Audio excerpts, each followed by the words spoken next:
Ever heard a story so wild it sounds like a movie plot? A tale of dreams, betrayal, a fancy coat, and an epic comeback. Well, buckle up. Because today we're diving into the incredible life of Joseph from the Bible. It all starts with a guy named Jacob, who had 12 sons. But let's be real, he had a clear favorite, Joseph. To show his love, Jacob gave Joseph this amazing, multicolored coat. Think of it as the limited edition designer jacket of ancient times. His brothers, yeah, they weren't thrilled. They were already jealous. And this coat was just rubbing it in. To make things worse, Joseph started having these really vivid dreams. In one, he and his brothers are binding sheaves of grain in a field. And suddenly, all his brothers' sheaves bow down to his. In another, the sun, moon, and 11 stars are all bowing to him. Joseph, being a young and maybe not so tactful guy, tells his family all about it. His brother's reaction: "You think you're going to rule over us? Dream on." The jealousy meter just went from 10 to 100. One day, Jacob sends Joseph to check on his brothers, who are out tending the flocks. When they see him coming from a distance in his flashy coat, they see their chance. Their first idea is pretty dark, but one brother, Reuben, suggests a less permanent solution. Let's just throw him into this empty well. He was secretly planning to rescue Joseph later. So, they strip Joseph of his coat, toss him in the pit, and sit down to eat lunch. Cold, right? But then, another brother, Judah, has a different idea. Why don't we sell him to these traders heading to Egypt? We'll make some money and not have his blood on our hands. So, they pull Joseph out and sell him for 20 pieces of silver. To cover their tracks, they dip his beautiful coat in goat's blood and take it back to their father, Jacob. They tell him a wild animal must have attacked Joseph. Jacob is absolutely heartbroken and mourns his favorite son for years, believing he's gone forever. Meanwhile, Joseph is taken to Egypt and sold as a slave to a man named Potiphar, who's a high-ranking official, the captain of Pharaoh's guard. But here's where things get interesting. Joseph is smart, hardworking, and has a great attitude. God is with him, and everything he touches turns to gold. Potiphar notices this and soon puts Joseph in charge of his entire household. From a pit to a palace manager, not a bad promotion. Things are looking up, but drama finds Joseph again. Potiphar's wife takes a liking to him and repeatedly tries to get him to lie with her.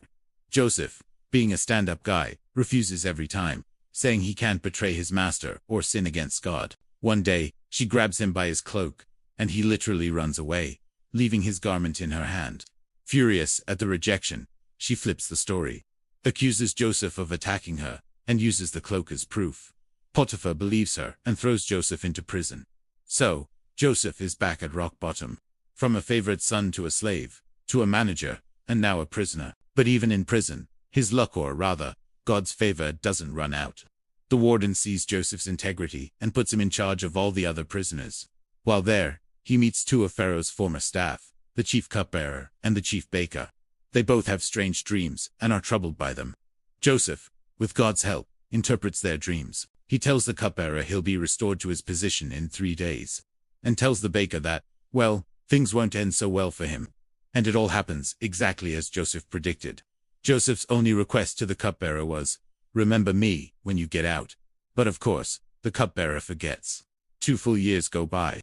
Joseph is still in prison. Then, Pharaoh himself has 2 disturbing dreams that no one in Egypt can interpret.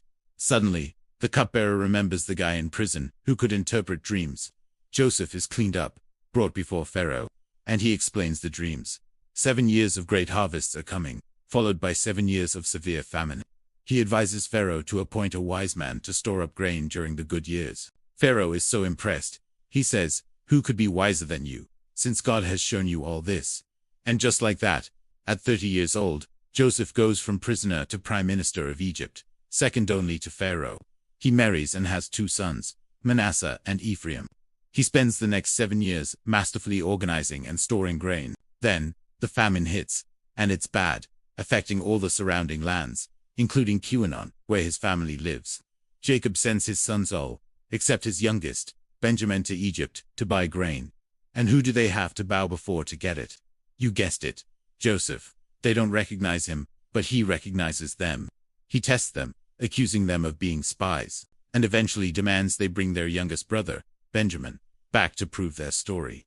When they return with Benjamin, Joseph puts them through one final, dramatic test involving a planted silver cup. It's a whole emotional roller coaster. But it ends with Judah offering himself as a slave in Benjamin's place, showing how much they've changed. Seeing their remorse, Joseph can't hold it in any longer. He reveals himself. I am Joseph. Is my father still alive? His brothers are terrified, but Joseph reassures them, don't be angry with yourselves. It wasn't you who sent me here, but God. He sent me ahead of you to save lives. It's an incredible moment of forgiveness and redemption. Joseph brings his entire family, including his father Jacob, to live in Egypt, saving them from the famine. The family is reunited, and the very thing his brothers tried to prevent Joseph's rise to power is what ultimately saves them all. So what can we take from this epic story? It's a powerful reminder that even in the darkest times, when it feels like you're in a pit, there can be a purpose you can't yet see. It's about forgiveness, resilience, and faith that even the worst situations can be turned around for good. Thanks so much for watching. If you enjoyed this story, hit that like button and subscribe for more amazing tales. See you in the next one.